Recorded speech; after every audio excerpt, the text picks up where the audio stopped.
Halo semuanya, kelas 12 tingkat SMA, dimanapun kamu belajar saat ini, kembali kita bertemu dalam proses pembelajaran bahasa Indonesia. Sebelum pembelajaran ini kita lanjutkan, Ibu mau tanya kabar kalian. Bagaimana dengan kalian? Sehat bukan? Demikian juga dengan Ibu di sini. Nah, tetaplah semangat dalam proses pembelajaran apapun itu.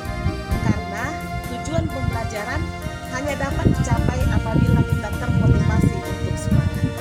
Demikian pencerahan Ibu di awal perjumpaan kita.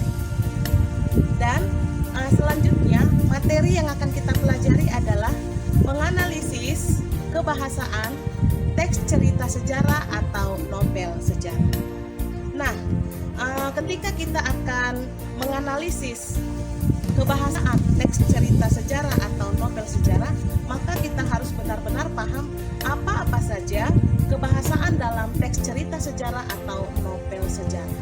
Dan ketika kita menganalisis kebahasaan teks cerita sejarah atau novel sejarah tersebut, maka kita juga harus mampu menjelaskan makna-makna kias yang terdapat dalam teks cerita sejarah atau novel sejarah.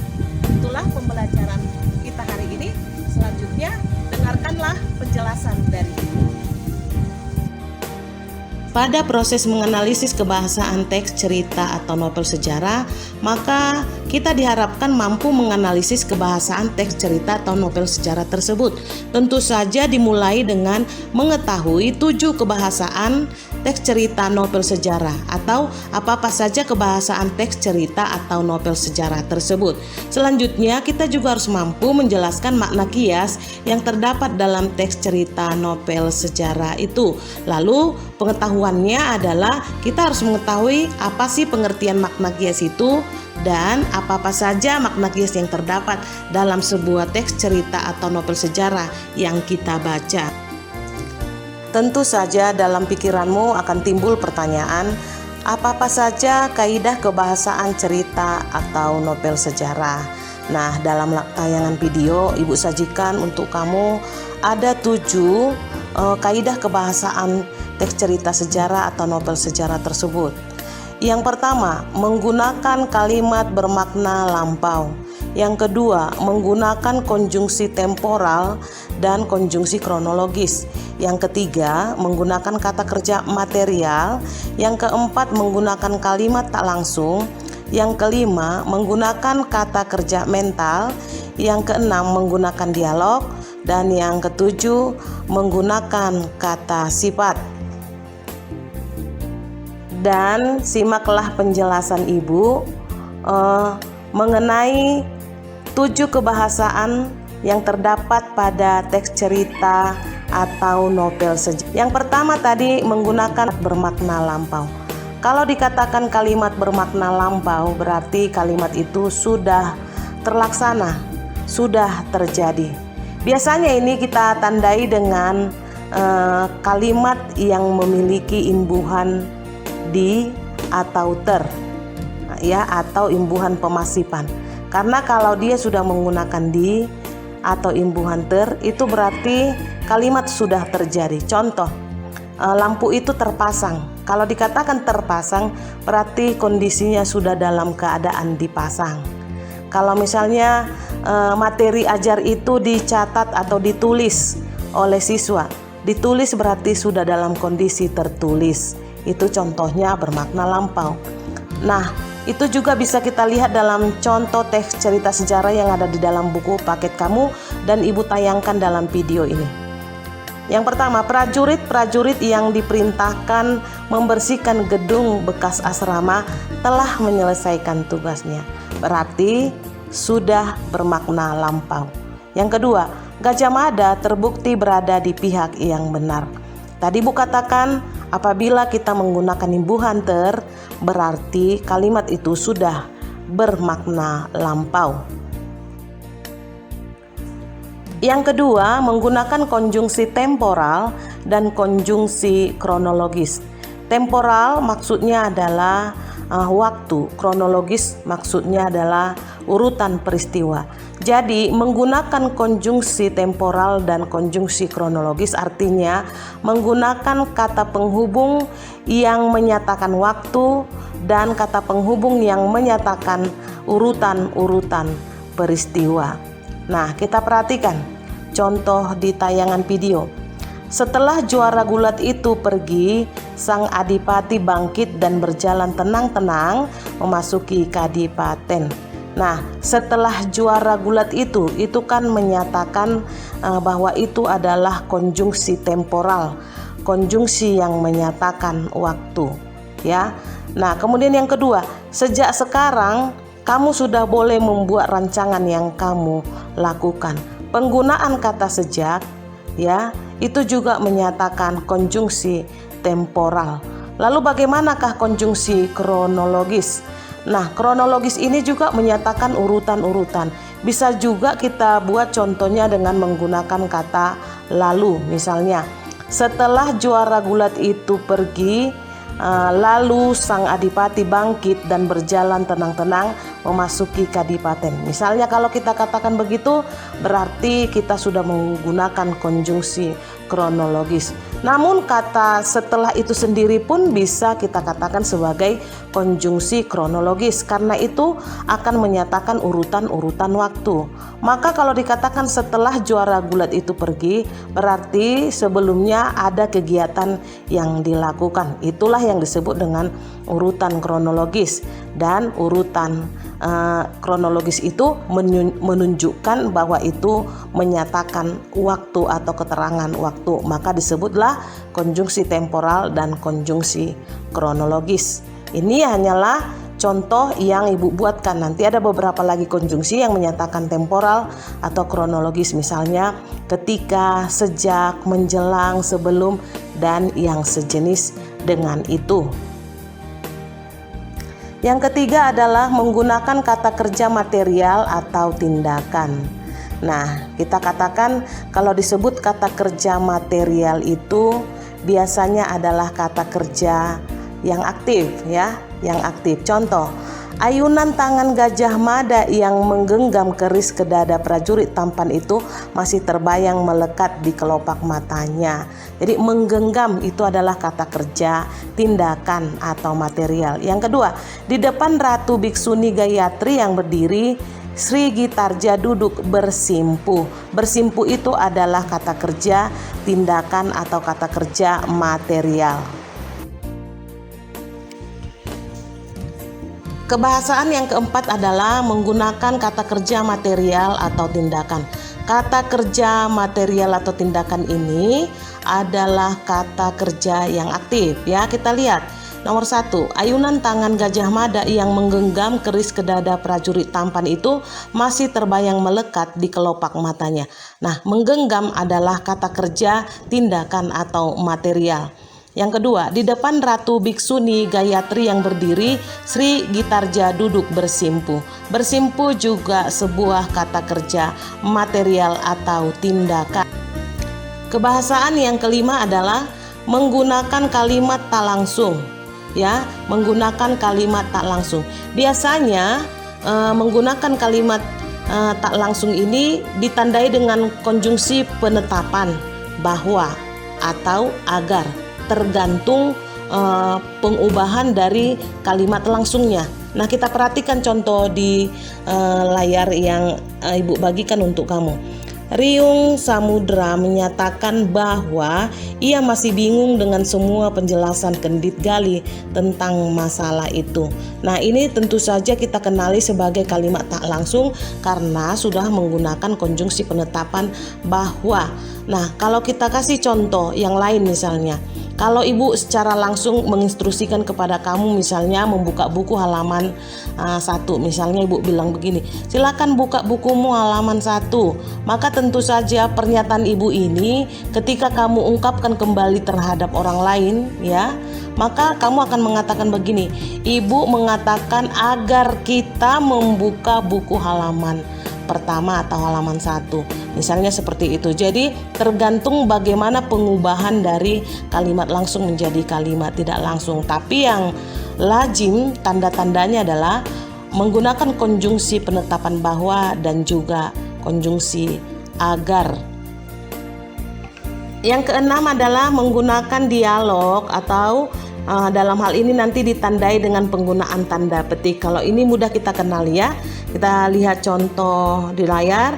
Nomor 1, tanda petik. Mana surat itu? Nomor 2, ampun Gusti Adipati, Patik takut maka Patik bakar. Nah, penggunaan tanda petik sudah merupakan penggunaan dialog.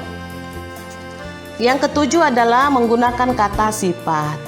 Nah, kata sifat ini dapat diperluas dengan penggunaan yang tambah kata sifat itu sendiri ya. Contoh, besar berarti yang besar. Ya, misalnya gitu. Kemudian bisa juga diperluas dengan superlatifnya. Misalnya besar sekali, amat besar, seperti itu ya. Itulah contoh dari kata sifat. Nah, kita mudah mengenali kata sifat karena dari dulu kita sudah belajar tentang kata sifat. Mungkin ketika kamu masih SMP sudah belajar tentang kata sifat. Apalagi lah sesudah SMA ya. Ini sudah kelas 12 lagi. Nah, yang pertama, tetapi tidak dengan Pati Daha Gajah Mada sang pemilik wajah yang amat beku itu. Ya. Nomor 2, wibawa Gajah Mada jauh lebih besar dari wibawa Jaya Negara. Jadi amat beku jauh lebih besar itu menyatakan sebuah sifat. Selanjutnya, setelah kita dapat memahami kebahasaan yang terdapat dalam sebuah teks cerita atau novel sejarah, maka sebelum kita menganalisis dalam sebuah contoh, Ibu jelaskan dulu mengenai kompetensi menjelaskan makna kias yang terdapat dalam teks cerita atau novel sejarah. Nah, pengertian makna kias adalah makna yang tidak sebenarnya, berfungsi sebagai ungkapan yang membangkitkan imajinasi pembaca saat membacanya atau untuk memperindah cerita. Itulah yang disebut dengan makna kias. Contoh makna kias, kamu perhatikan di layar. Nomor 1, diantaranya para ibu ratu yang terpukul hatinya hanya ibu ratu Raja Patni Biksuni Gayatri yang bisa berpikir tenang. Nah, terpukul hatinya itu adalah makna kias. Makna yang tidak sesungguhnya, terpukul hatinya adalah sebuah ungkapan, itu artinya sangat bersedih. Nomor 2, mampukah Cakradara menjadi tulang punggung mendampingi istrinya menyelenggarakan pemerintahan? Nah, tulang punggung di situ bukanlah makna yang sebenarnya, tetapi itu hanyalah sebuah ungkapan yang menyatakan itu adalah sandaran. Tulang punggung itu adalah sandaran. Nah, setelah kita mengetahui konsep kebahasaan dalam teks cerita atau novel sejarah dan juga mengetahui pengertian makna kias dan contoh-contoh makna kias, maka sekarang kita akan analisis kebahasaan dalam contoh teks cerita sejarah. Nah, di layar video ada sebuah teks cerita sejarah atau novel sejarah dalam bentuk fiksi. Ibu akan membacakannya untuk kamu. Dahulu di sebuah bukit yang jauh dari desa di daerah Kalimantan hiduplah seorang janda miskin dan anak gadisnya. Anaknya sangat cantik jelita. Namun sayang, ia mempunyai perilaku yang amat buruk. Gadis itu adalah seorang pemalas, tak pernah mau membantu ibunya melakukan pekerjaan-pekerjaan rumahnya. Kerjaannya hanya bersolek setiap hari. Selain pemalas, anak gadis itu sikapnya sangat manja. Segala permintaannya harus dipenuhi. Setiap kali ia meminta sesuatu kepada ibunya harus dikabulkan tanpa memperdulikan keadaan ibunya yang miskin. Setiap hari harus membanting tulang hanya untuk mencari sesuap nasi.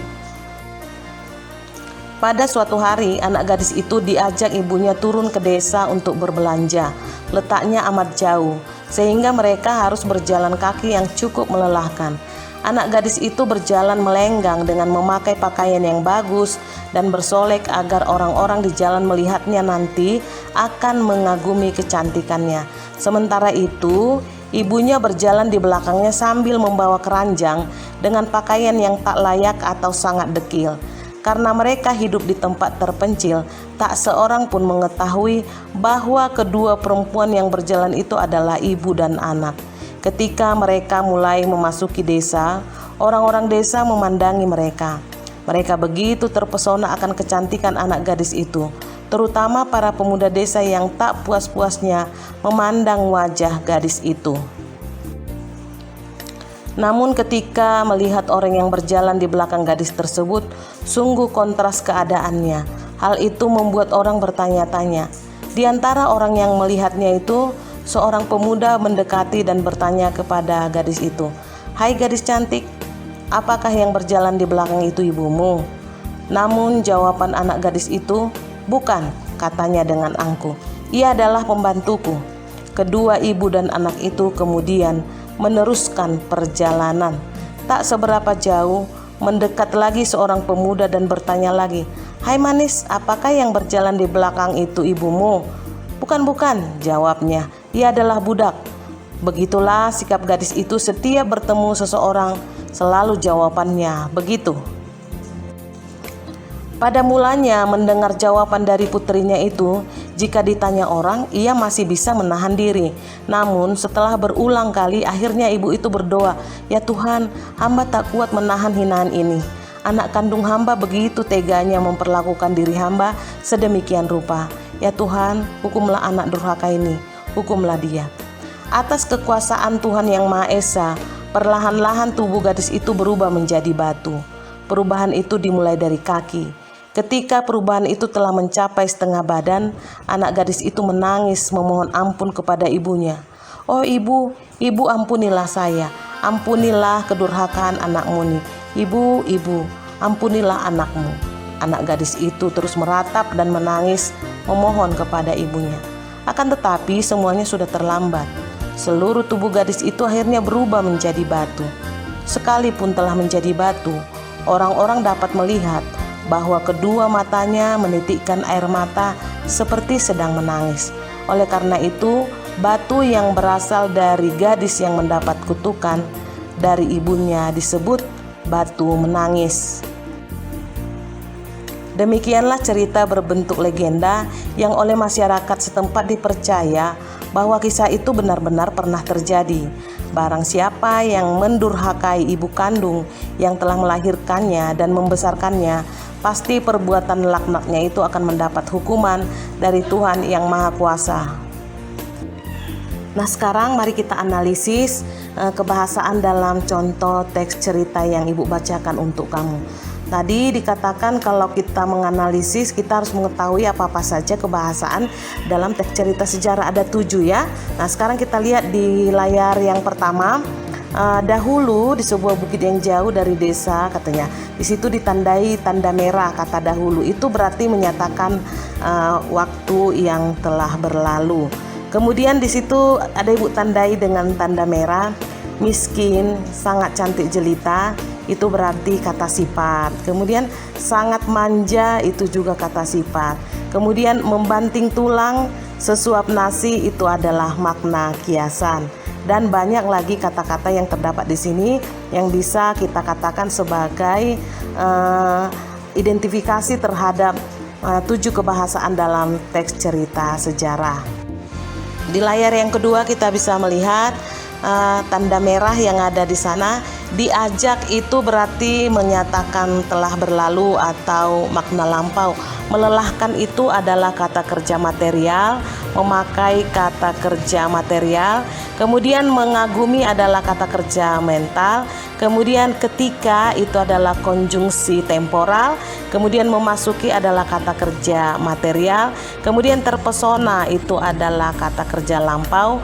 Memandang adalah kata kerja mental. Selanjutnya di layar berikutnya, Ibu menandai kata-kata yang menyatakan kronologis ya, kronologis atau juga menyatakan temporal. Namun setelah berulang kali berarti menyatakan urutan peristiwa. Ketika perubahan itu telah mencapai setengah badan, itu menyatakan temporal. Kemudian konjungsi penetapan dengan menggunakan kata bahwa itu menunjukkan kalimat tidak langsung. Orang-orang dapat melihat bahwa kedua matanya menitikkan air mata, berarti itu adalah kalimat tidak langsung. Nah, Kata-kata yang Ibu tandai itu sebagai identifikasi salah satu kebahasaan dalam teks cerita sejarah atau novel sejarah yang kita analisis ini ya. Nah, pada bagian penutup, di situ tertulis demikianlah cerita berbentuk legenda di atas yang oleh masyarakat setempat dipercaya bahwa kisah itu benar-benar pernah terjadi. Ini adalah konjungsi penetapan, berarti ini menyatakan kalimat tidak langsung.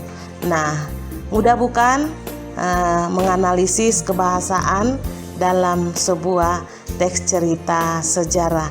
Oh ya, jangan lupa tadi makna kiasnya di situ ada di awal tadi ya, yaitu banting tulang, kemudian mencari sesuap nasi, itu adalah makna kiasnya.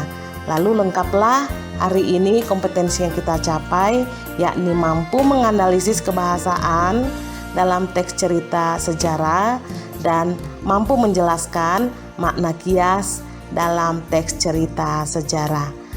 Nah, sekarang tugasmu adalah menganalisis kebahasaan dan menjelaskan makna kias yang terdapat dalam teks cerita sejarah yang akan Ibu berikan kepada kamu melalui lembar kerja yang akan kamu selesaikan.